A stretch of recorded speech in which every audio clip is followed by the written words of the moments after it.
3, Michelle Puto, District 6, Marty McLaren, and welcome, ladies. We appreciate you all being here. The first panel was all men, and we had mix in the second panel, and then we had all women on the third panel. So it's good to see you all, and I did note, and I will note again, that all the challengers for these races are here. None of the incumbents, for whatever reason, showed up. Now, I'm going to give them a couple of minutes to make a couple of comments, tell you who they are, why they're running. The interesting thing, as many of you know about the school board races, is that in the primary they run only in their district, and then in the general they run citywide. So these folks have made it through their district election, and now they are doing citywide. And so let's start with Sharon. Go ahead and start in and let us know who you are. I'm Sharon Peasley. I'm running against Peter Mayer in District 1. And I'm the mother of 2 teens in Seattle Public Schools. One's at Ingram, the other's at Yale. I have a master's degree in education and 2 teaching credentials. I've been working on education issues for many years. I worked in the state level process to improve math standards that were adopted in 2008. I pushed for better math curricula in Lake Washington and Bellevue school districts. And most recently in Seattle, I wrote and managed the online petition to rehire Martin Flo as principal of Ingram High School. And I jumped into the school board race because I am deeply concerned that our district has been squandering way too much money and failing to meet the needs of way too many students. Public education has to support the success of all our students, not just half of them, not just the top half. Half of our students are failing our standardized tests, a third are dropping out. This makes it very clear that we are not meeting the needs of all of our students, and we must do that. I'm committed to supporting the learning needs of all students, to improving our curricula. We have math curricula at all levels that discriminate against disadvantaged learners.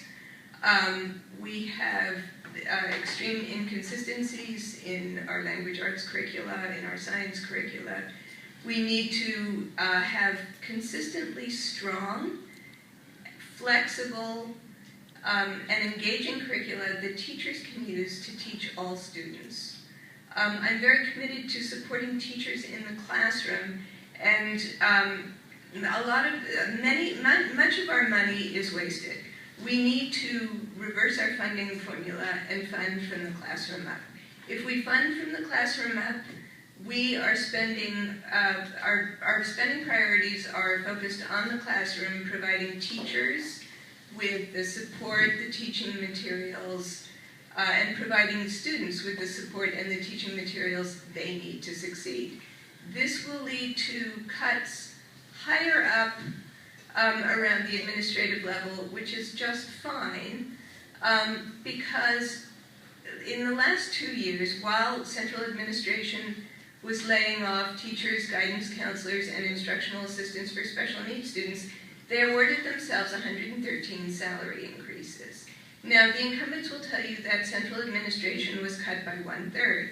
Much of this was brought about by changes in accounting, by reclassification of jobs, by moving of jobs off of the central administration budget. So there's a bit of a shell game going on here. Sharon, I need you to wrap it up. And the bottom line is we need to devote our resources and our efforts to helping all of our students succeed, and that's where my commitment lies. Kate and Michelle.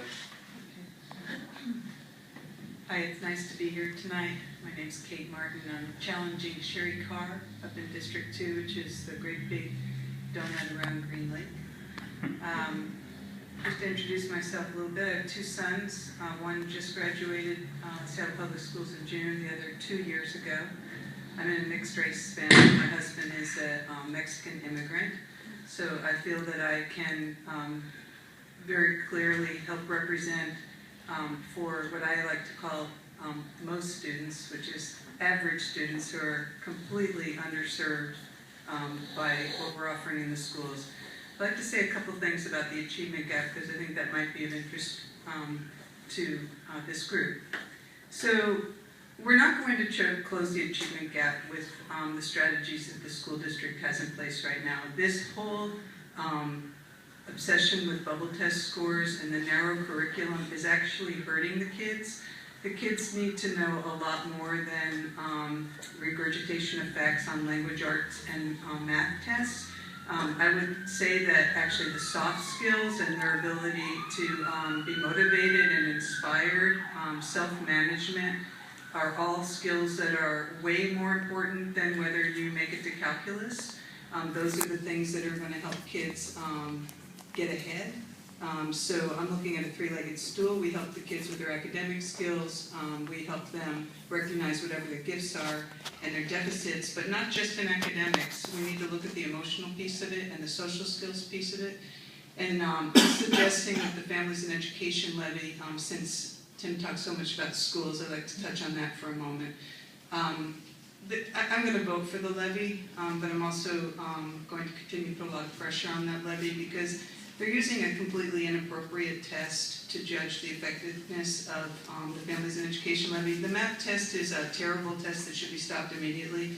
It's a formative assessment. It was never designed to have any role in the things that grading teachers and deciding if programs are working with the Families and Education Levy. So you can count on me to be super police on the Families and Education Levy. What I'd like them to pay for, to just say quickly, I'd like them to get involved in mentors. I think we need K-12 mentors from the get-go to work with families as advocates so that families understand what needs to happen at home, what's going to happen at school, what's not going to happen at school. And every single kid needs a development plan of their own to unfold over their K-12 experience. I do believe the Families and Education Levy should buck up for that. It's the most effective thing they could do with the money, and I hope you're behind me on that. And I look forward to serving on the school board. I'm really psyched. I'm doing quite well. Getting excellent endorsements. I'm endorsed by the 36th and the 37th Legislative District, King County Democrats, Metropolitan Democratic Club, Nick Licata, Pete Holmes, and The Stranger, both education blogs. I'm ready. So I appreciate your support. Thank you.